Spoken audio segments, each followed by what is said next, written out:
Uğur sənə yazılıbsa, onun qarşısına qoyulan hər maneə yox olacaq. Çünki uğurun saatını insan deyil, Allah qurur.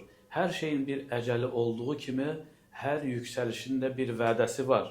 Bəzən gözləyirsən, yorulursan, niyə olmur deyirsən, amma bilmirsən ki, gecikmə deyil bu, hazırlanma dövrüdür.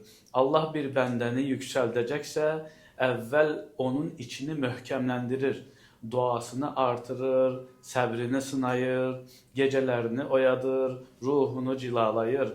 Çünki verəcəyi nemətin ağırlığını daşıya biləcək bir ruh, bir qəlb istəyir.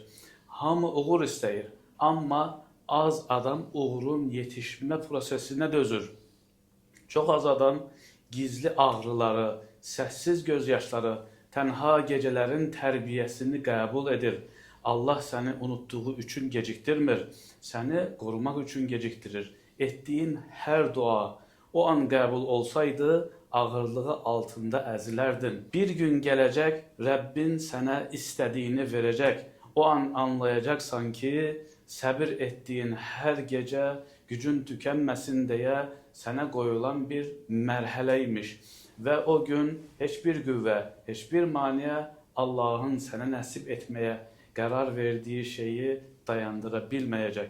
Çünki Qur'anda buyurulur, de ki, bizə yalnız yazılan toxunar. Sənin vaxtın gələndə dünya belə buna qarşı dura bilməz.